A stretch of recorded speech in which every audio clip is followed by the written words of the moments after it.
Hey, welcome. Good morning, good afternoon, and good evening, wherever you are in the world. Welcome to Tough Love Tuesday here on Made on Mobile TV. I'm your host, Courtney Jones, and I am a full-time filmmaker helping you get the best, most professional video out of your mobile devices. And we have a spectacular show for you today. We have the spectacular S.J. Van Breda, and she is a filmmaker down in South Africa. And so we're gonna kick it with her today and just talk filmmaking and creativity and motivation and how to stay motivated, how to get motivated, and yeah. That's what we're going to do. All right. So let me just kick it off here and just tell you a little bit about her. And the list is short right here because this is all I can fit on. But seriously, her list of accomplishments is as long as your arm. She's a filmmaker from South Africa. She studied and graduated as a mechanical engineer, which is really interesting. Also, she's an award-winning filmmaker with the film.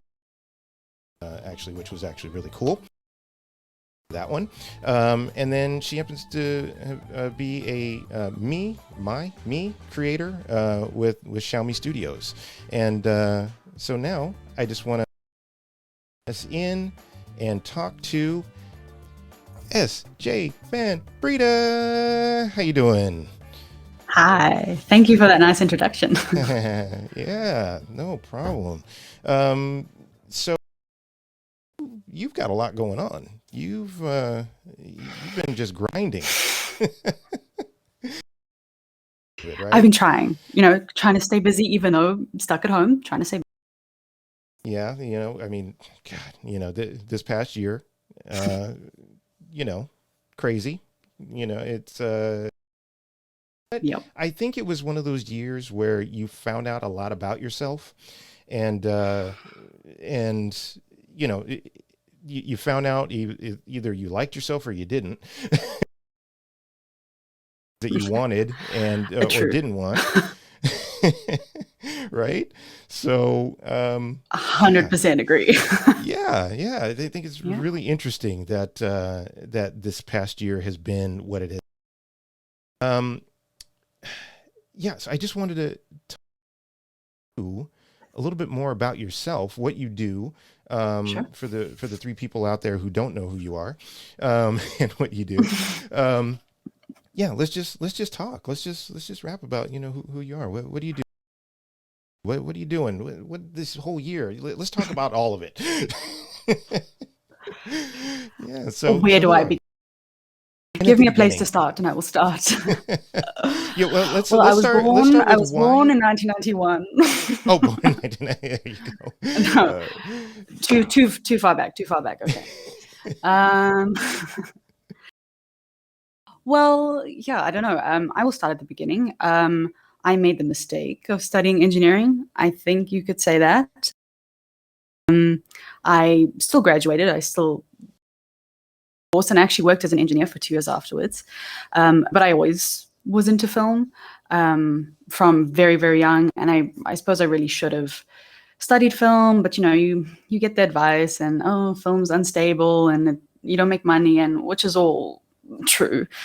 But it, I still should have studied it. But thank goodness I got the opportunity to go to Vancouver Film School in 2016 with some help from my parents and a scholarship. And then, started from there. I never looked back, and I'm very happy that I did go to film school. Yeah. Film school is one of those weird things. Some people go, like I've had friends who are incredibly successful who have gone to like USC Film School and AFI and all of that stuff, and the main thing that they got out of that was the contacts that they used to continue to get jobs and move up in the world of film. You didn't have that road, so you took a different road, and I think it's an interesting road. So let's talk a little bit about that, and like how you got into filmmaking. And you do primarily documentaries, right? So So like what led you into the filmmaking style that you're into? Well, I primarily do documentaries on mobile. I do narrative on DSLR or cine cameras. But yeah, primarily documentaries with mobile. And what got me into that was it was achievable for me to do alone by myself with a mobile phone. It's just a passion project, a small story that I wanted to tell. When I went to film school in Vancouver and then I came home, I didn't really have any contacts here. I didn't really know anyone in the industry, so I thought, well, I still want to create. I still want to sort of keep the storytelling muscles in my brain alive. So I needed to do something that was able to be done by myself. So that's really why I did the small documentary, super achievable by yourself, especially on mobile. Right, right. I mean, that's Hmm. one of the beauties of mobile, right? I mean, it's Hmm. you know, I always say it's an excuse to not have any more excuses because you have a Hmm. 4K, and now 8K device in your pocket, I and know. you can go out and make. I mean, it's just crazy, right? The Ks are out of control. Um, Yeah. yeah. So yeah, it's really interesting. I mean, that's I came up in the film industry. It's going on 30 years, and I've gone from film to HD and cinema and DSLRs and mobile. And I got to tell you, I mean, what mobile provides is just it's so spectacular for me. I mean, Mm. and for you, but it's one of the reasons why I want people like you is, it's like you didn't study film, and I just kind of fell into I the did. I movie did. making. Well, I'm sorry, sorry, you did study film, but you graduated as a Yeah. mechanical engineer, and Yes. Yes. but that was that was a long way around to where you came to. True. So True. so your journey, it was different than a lot of people. Like you said, you That didn't is true. you didn't have those contacts to immediately get out of school and then go right into working on No. movie sets. So yeah. So you primarily use it for mobile, for making documentaries and things like that. So like, Mhm. tell me more about that. Like, what are some of the things that you do? Because I'm there's a clip that you sent me that I want to show, Mhm. and we'll talk about it. And I want you to talk about this little project, little project. Sorry, this project that you're doing, and I just want to know more about. Sure. So my mom's actually an artist. So I know quite a few artists in South Africa and in my hometown, but also in other provinces in South Africa. So I sort of used that contact to then get in touch with a few artists, and some of them wanted to film with me. So that's sort of what brought the subject matter about. Is that I really enjoy interviewing artists and filming artists as well. But that's sort of what got me there. Yeah, I'm just going around South Africa doing these small little mini projects that I'm able to completely do by myself. Um, just exploring different artists and their process and their personality and trying to make the films look like the artists, sort of like a portrait. So that's what I'm doing on mobile currently. And I'm Yeah. enjoying it a lot. Yeah. Good, good. Yeah. Well, you know what? I Mm, mean, let's. I'm gonna roll the footage actually, and then we'll talk sure. about it right on the other side of it because I want to. Um, I want to pick apart some of your images, and just talk about those. So here we go. I'm gonna roll this footage. How do you create art that's both timeless and contemporary? I mean, people say it's impossible, but I like to try and do the impossible. And I would like to think that in 100 years' time, people will say he was doing art that was 20 years ahead of what people were thinking about. I hope that will be the case.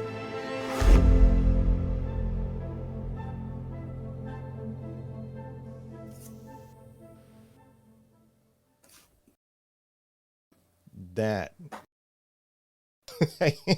And you shot that on phone? On an iPhone 10. Yeah. iPhone 10. See, look, you're proving that you do not need the latest and greatest iPhone 12 Pro, whatever. You were working on a couple generation old iPhone, and that's amazing. So that's cool. Yeah, I'm gonna. I want to talk about some of the images that you. I'm going to pull that up, but just tell me a little bit more about the artists as I get this stuff pulled up here. Okay. Yeah, so I got in touch with Brendan Edwards through a mutual friend, and I was very excited to potentially film with him because usually I film artists 2D artworks, and he's massive scale 3D. It's just like a filmmaker's dream. It's just infinite amount of angles, infinite opportunities. So I was very excited to film with him. He lives in my province, just a bit inland in the KZN Midlands, and he bends these huge pieces of metal. It's really, really amazing to see. So, yeah. Yeah. So on the screen, there's these are some of the shots, some of the stills that you sent me from it. I love all these shapes that you're able to capture. Yeah, it's really interesting, and I noticed that like all this stuff is black and white. Is that kind of talk to me about that? So I actually shot this quite a long time ago, in 2019, and life got a bit in the way afterwards, and you push things, you get new work, and you as you do, and then the pandemic hit, and I was stuck at home. So I thought, let me edit this finally. And I was actually unable to go out and get some of the shots I wanted. Lots of circular imagery, because he talks about that a lot, spheres and circles. So I actually had to use a little bit of stock footage for those things. And I wanted to make the distinction, like, okay, the color now is stock and all the black is mobile. Not that I needed to do that. I just felt that would make an interesting contrast as well. And the only color shot that I shot on mobile was the very, very last shot, where the title's over. Very nice. Yeah, I love it. I mean, you did such a great job with it. Yeah. I'm really, interested. I don't make a lot of documentaries, but I did do an episode of a doc where I shot all the reenactments. It was a Western motif, and all the reenactments with my Android phone at the time. It was a Samsung Galaxy Note 8, I believe, or a Note 8. And then I had the anamorphic adapter on there, and just to kind of give it that that spaghetti Western feel. But when I edited it together and sent it to the producers, nobody knew that I shot it on my phone. I didn't tell them I was actually going to shoot it on my phone, and I That's actually, the best. I actually took a huge chance, and I actually left my big camera and flew down to New Mexico and shot this thing, and luckily it worked out, so. But yeah, and it just worked. It just worked. And again, if you didn't tell anybody, chances are, sure, maybe Roger Deakins can tell, or somebody Sure. like that. But I mean, yeah, Roger Deakins ever watched a film of mine, I think I'd just die. I'd be like, oh, I'm so sorry, you have to watch. Are you kidding me? Your images are amazing. Sometimes I think, when I'm shooting things, like, what would Roger do? It's just because he's, he's an amazing. And what I love, he is the master. He is the master. And what I love about his, about the way he does things is, like, he uses this economy with lighting, with his techniques. I mean, he doesn't, I mean, sure, he can get, really big, lighting setups and all of that, but, he's actually really minimalist. And that's one of the other things that I like about mobile is that your whole kit can fit in your backpack and you can go and shoot something amazing. Like, Right. right now my lights, I've got two, like an MC light and a, I don't know, whatever this other thing is, but these things can fit in your pocket, and they're turned way down right now. So, I mean, you can a whole with a little, with very little. Yeah. So, yeah, let's talk a little bit more about you and like what inspires you, like, so you're doing this documentary, but what just in general kind of inspires you to make a project, a documentary or whatever.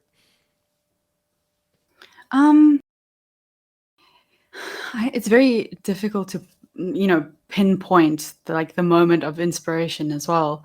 But with documentaries, it's quite easy because after 5 minutes talking to someone who's like a potential interview, I can tell, get a vibe from someone. They have to speak quite well. They have to express themselves quite well. And if they're giving me that with a documentary, I'm inspired immediately because I can just sort of riff off of their process and their thoughts. So that the documentaries I find quite easy to be inspired, especially if the person's like really passionate, then I sort of that influences me as well. With my narrative stuff, it's it's a lot more like, I don't know, where does it come from? I'm not sure. Lots of ideas in the shower, to be honest. Yeah. Yeah. I actually, this isn't mobile related, but I shot a short film in Italy at the Chichi Film Festival in 2019, and that Italy, and because of that film festival, I wrote sort of like a retelling of a Roman and Greek myth. So there's stuff like that, it's this, your surroundings inspire you, the context inspires you. So yeah, but I'm constantly looking, Right. like the amount of times a day I'm like, oh, that'd be a good film idea, I should write that down, and then I don't. Yeah. So welcome to the club. Yeah, start writing it on my phone. Yeah. Yeah, I think everybody, kind of, everybody's got their workflow and anything that takes you out of the workflow. I mean, it's kind of, your inspiration could be fleeting, so that's another reason why mobile is such an interesting thing is like, if you're inspired and you happen to be somewhere, you might not have, your, 5D Mark whatever or your Sony A7 blah blah blah, but you got your phone on you. Almost True. almost always so you can shoot, edit, and upload right then and there if you wanted to. Do you edit anything on your mobile devices? I don't. I really want to try. I have an iPad and I have LumaFusion. I must do that. Yes. It's just a question of, I have this like a project for that, and I must just say, okay, no Premiere for you. You need to edit now. LumaFusion. You know what's funny is I've been a Premiere guy for damn near 20 years, so I mean for forever, right?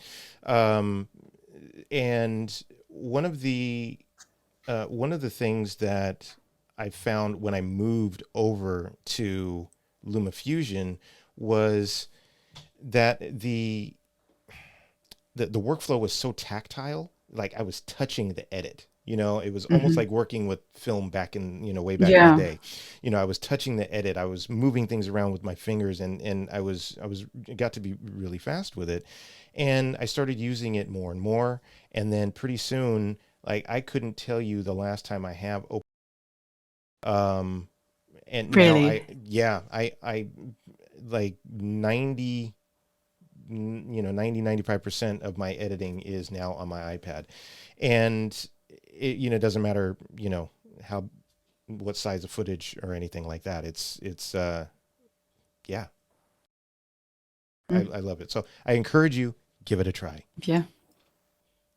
Yeah, I need to get away from all my screens and like my desk. I need to just step away. I do have a few projects coming up. I think maybe I should just assign one to mobile editing as well. Yeah, And then, yeah, no, do it. yeah. And do it when you're on the move. You know, I think the first time project on a real project, I was just like, let me see what this thing can do. You know, because I bought a big, right now I have a Mac, but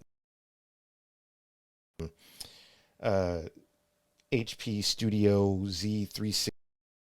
It has the flipper, got the pen, and that was meant to be my mobile editing unit, but it choked on the footage that I was giving it.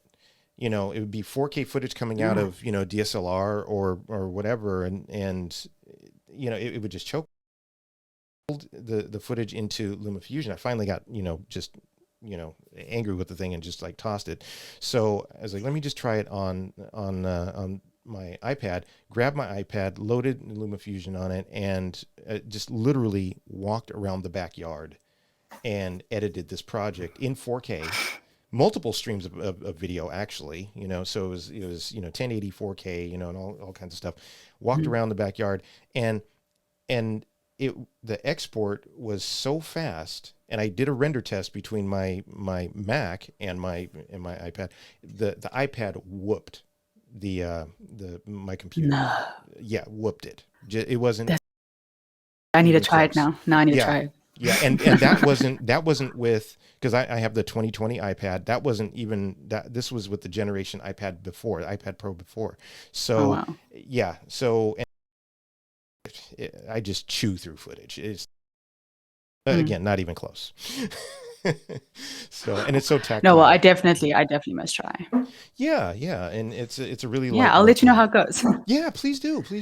And Yeah, you know what, the great thing is that you can always use it in your bigger workflow. You can actually spit out an XML and bring that into Final Cut. But I have a plugin for Premiere and After Effects. I use After Effects a ton, but you can bring the XML into those other software packages and continue your edit and refine your edit if you wanted to. So and that are coming out that might make it a little bit even more pleasurable for you to edit on. Yeah. So yeah, but so let's I love all this stuff, but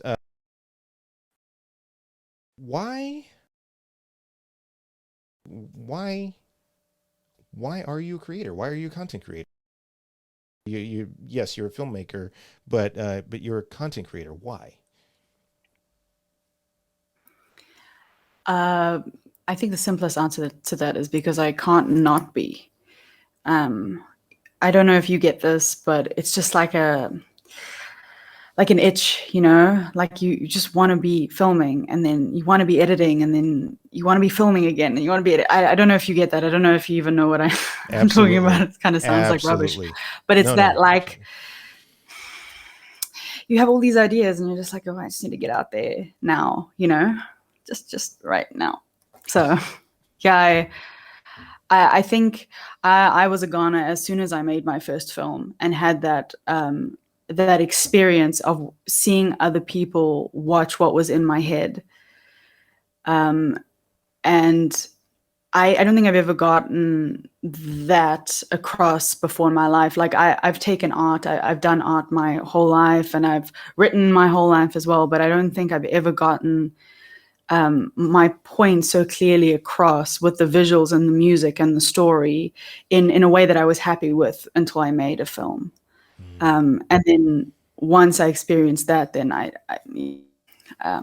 don't think there's any other option for me. Even if I started to do something else with my life, I would always still do this. You do as turn well. right back. Yeah. Yeah. I 100% understand what you're talking about. Yeah, it's a sickness, and I have it. It is. And That is.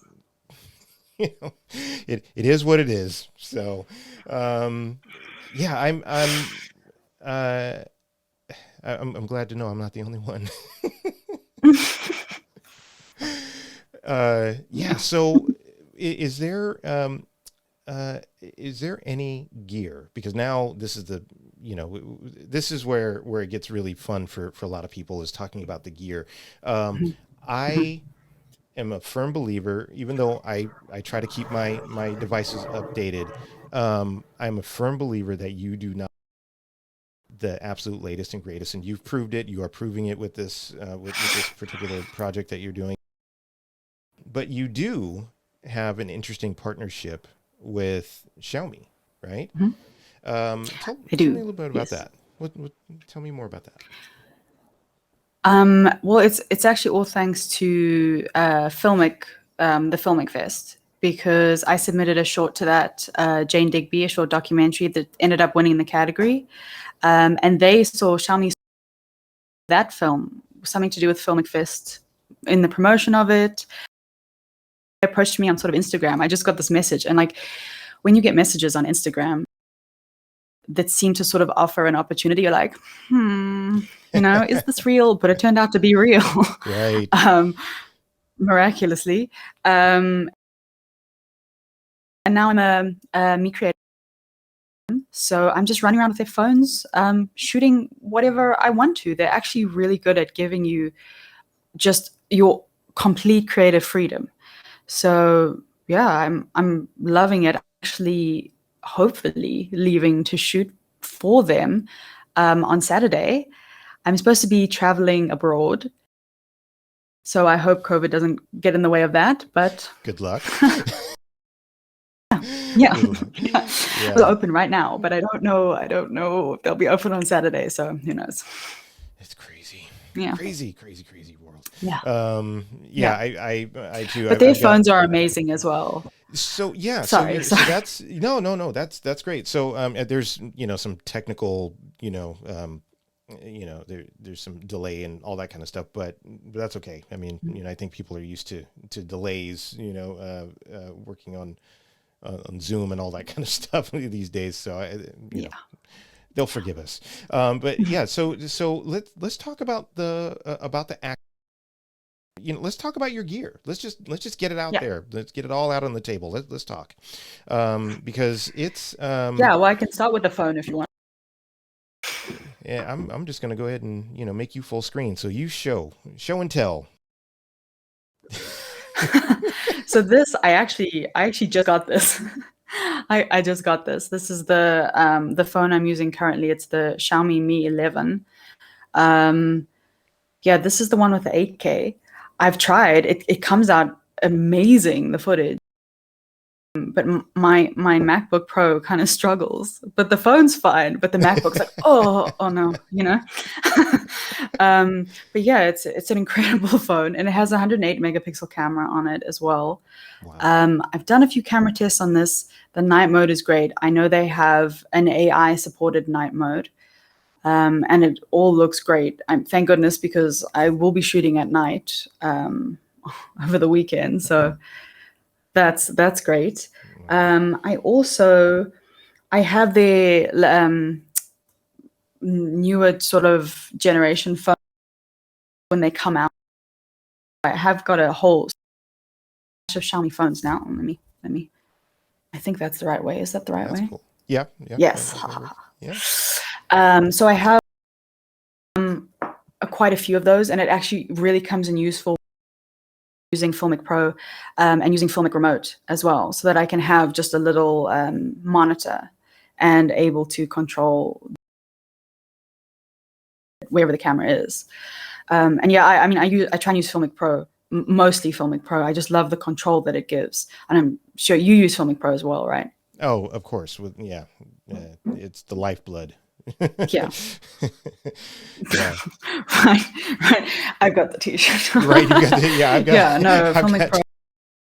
So, I mean, pound for pound, the best piece of software that you can put on your literally like that and LumaFusion are the two softwares that if I had to kick everything off of my phone, those are the only two that would stay. So, yeah. For sure. And it's kind of become my safety blanket. Yeah. Like I'm just so used to the interface and everything. So yeah. another piece of gear that I really like, it doesn't seem like much, but I have this phone holder clamp from Joby. Oh yeah. I actually, most of this gear, apart from the phone, most of this gear I actually got through Filmic Pro with the prizes that I won from Filmic Fest. So they've done like a huge amount to support filmmakers as well. Yeah, absolutely. And I love this because it just, yeah.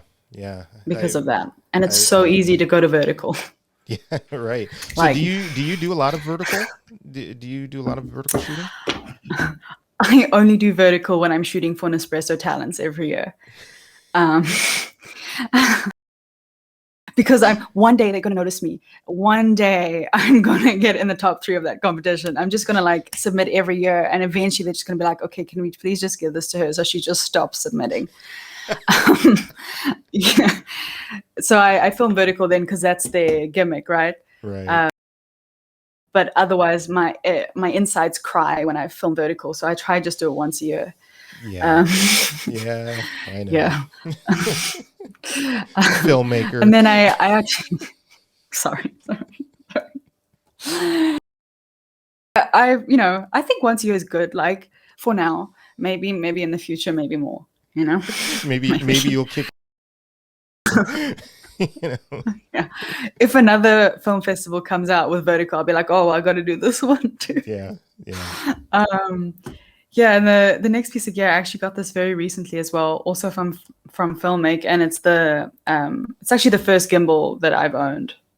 Oh yeah. It's the Cinema Robot Movi.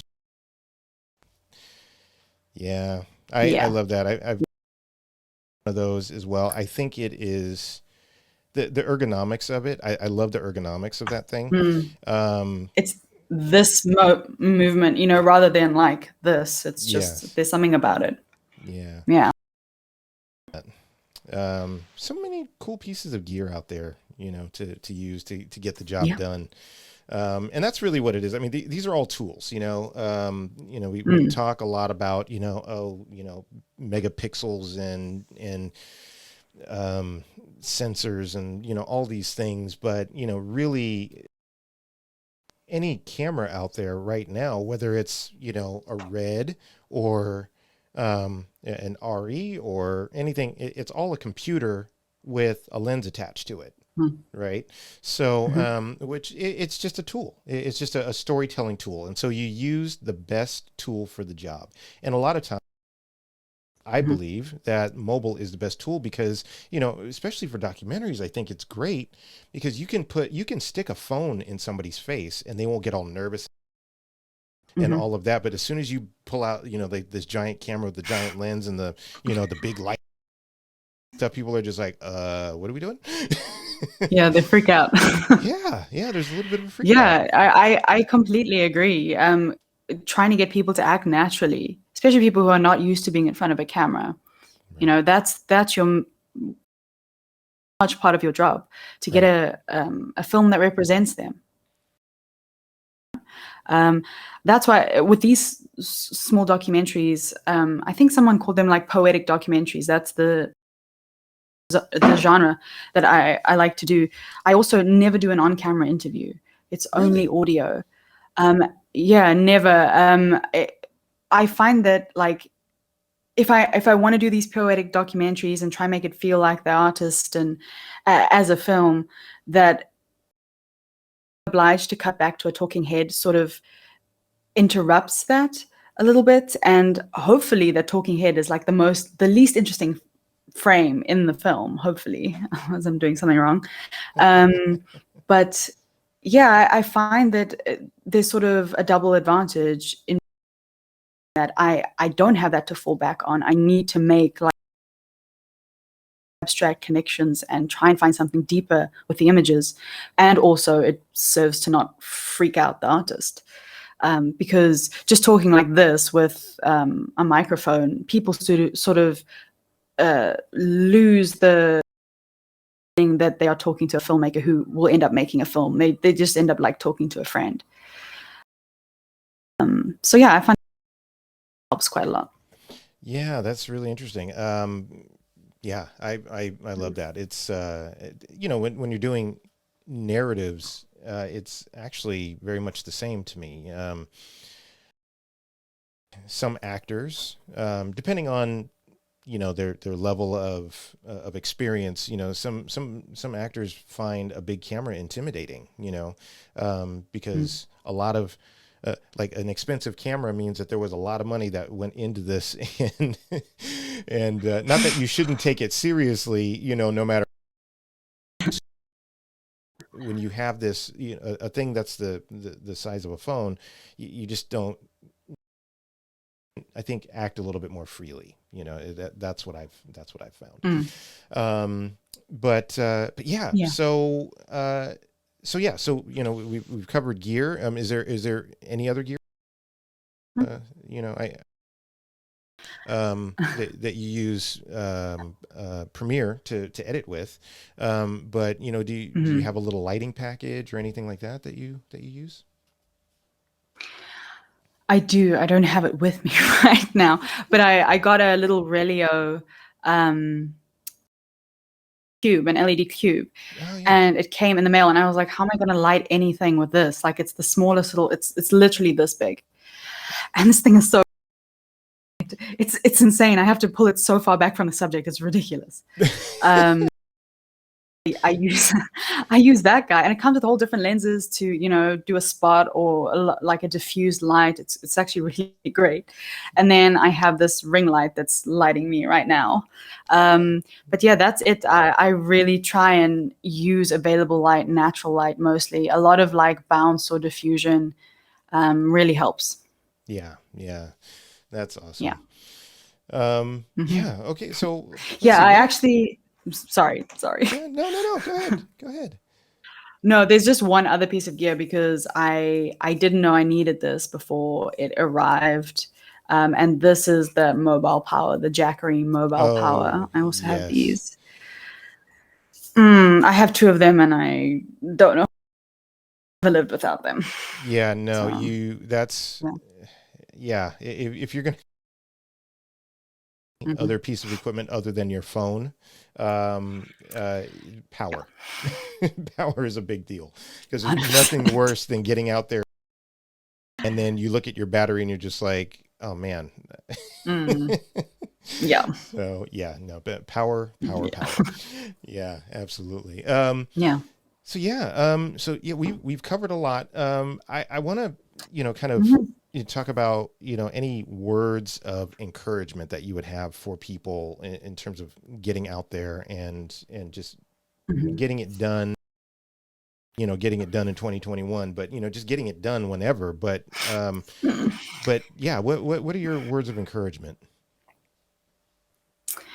Well, I can maybe encourage myself 2-3 years ago when I arrived back in South Africa, and I thought like I had just film school, and there it's all about sets and the team and roles, and yeah, I don't know. You know how it is in film school. It's very designated roles. It's very prescribed, and there's a lot of people involved and huge amount of gear. I was so stuck in that mindset, and I think a lot of people coming out of film school are sort of stuck in that mindset that you need a big team and gear, and you need to do all of the stuff. And what I would say to myself 3 years ago is the main thing that matters is storytelling. It doesn't actually matter what you shoot on, because every story you shoot, you just get better at that and better at it. And that's all it is. Like, these people who are successful, it's just a lot of practice. So get out there, use the phone. And the phones have become so good now that you can shoot something really decent on your phone, and you can practice and practice. And if you're coming just out of film school, you don't need a scripty and a grip and a key lighting in it. You don't need it to run around with you to do that. You can learn a bit of cinematography and do it yourself. Learn a bit of editing and get it done. And I wish someone had told that to me earlier when I was out of film school.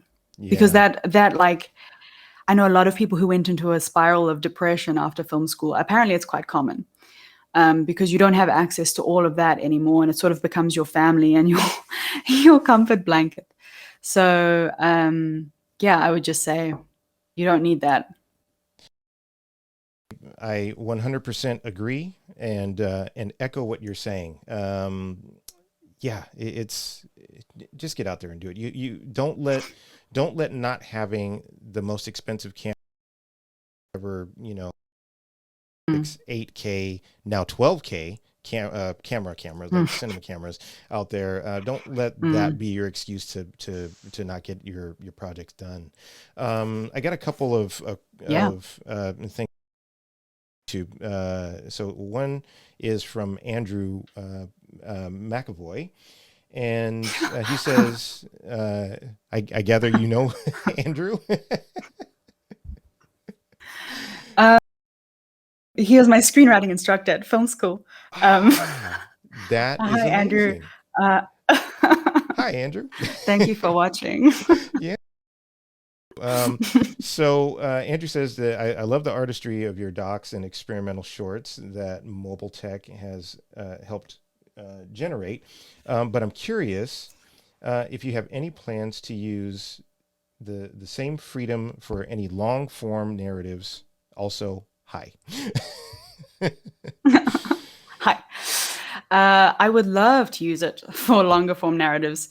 You would be pleased to know that I am still writing. I'm still writing very badly.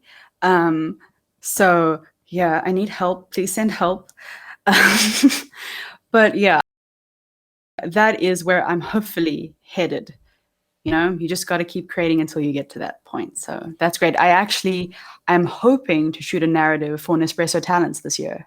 So that's great. On mobile, vertical. There you go. I can feel your cringe from over, you're in South Africa and I can feel it all the way over here. So sorry. Yeah, but it is fine. It's fine. It's just another storytelling device. I mean, it's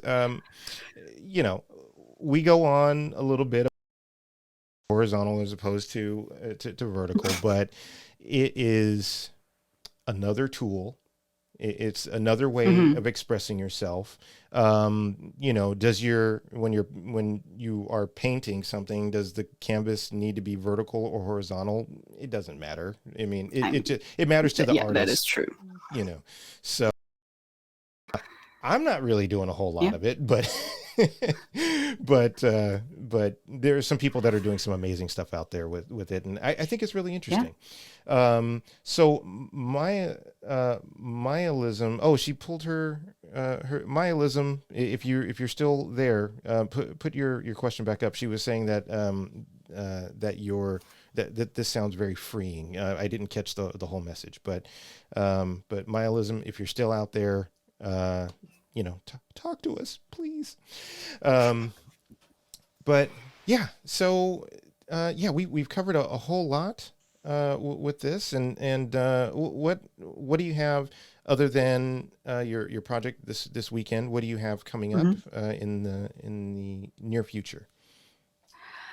I have some more shorts lined up with artists, local artists. Hopefully a street artist soon, a graffiti artist. So I'm very excited to shoot that. I also recently got a drone, so hopefully that'll come in useful with that. Another, not quite sure that I should mention yet. It might not work out, but I'm excited. So 2 projects in the works with new artist documentaries. And then I do have this longer project that I am filming on the weekend. I'm actually going away for a whole week if I'm allowed to cross the border. So yeah, that should be interesting. I'm from Botswana, so it's a land border. But yeah, I'm really excited for that. I think it's going to look great. And I'm excited for people on Twitter to see. Yeah, it's great being able to shoot something and then get it right out to your audience, like right there from your phone and all that. Do you happen to use? I mean, you used an iPhone on this other project, on the project that we showed earlier, but do do you have a preference as to? I mean, I'm sure, maybe contractually you probably have a preference, but do you in real life, and we won't tell anybody, but do you preference as to iOS or Android?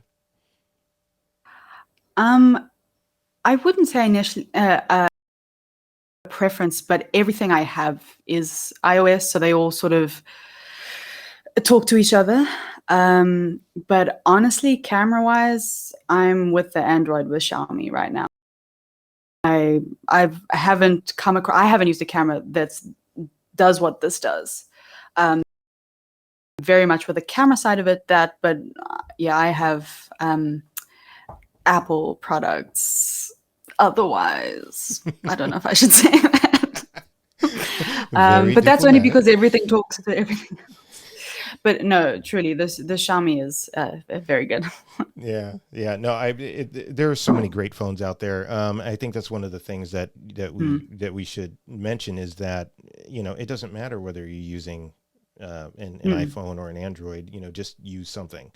Just go out there and shoot, because probably closer. The technology is probably closer than it is apart. Closer than they are apart, and especially if you're using Filmic Pro to shoot with, then it really almost really doesn't matter. It's low. Myalism actually came back in. She was saying, well, if it's a she, I'm sorry, Maya, if I labeled you a she. Was saying that that your approach to the interviews is fantastic, and I wish I'm sorry, this is so small. I wish I experimented with that back in uni when I did. And and then there was another one saying, and thank you for everything that.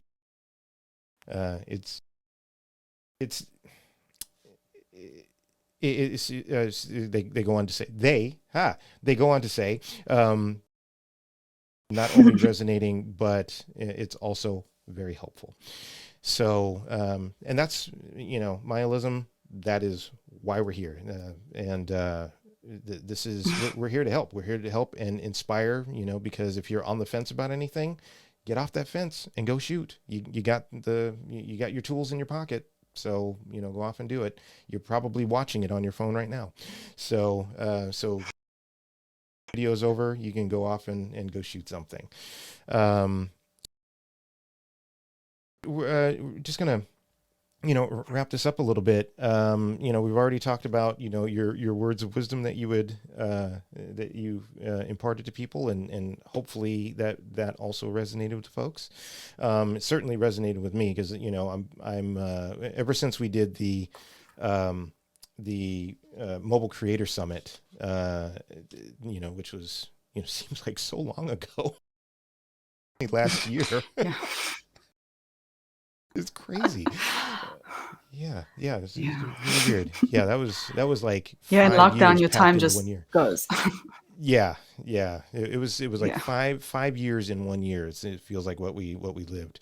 But I don't think that I've ever been as focused and as creative and as ever been when I was locked down. So I was a captive audience. I think a lot of creators are kind of feeling the same way, that they were getting after it. So so proud of you for what you're doing. Keep up the good work. So looking forward to doing this more, because I think you're amazing, and I think your future is incredibly bright, and I hope you keep doing your film festivals and all of that. So guys, so that is it for this episode of Tough Love Tuesdays. We didn't do it tough, we with love, and that's what's most important. So guys, thank you SJ Van Breda for coming on. I've been putting up your information. Here's SJ You can go and check out her work. She's got amazing projects on there, so you can see.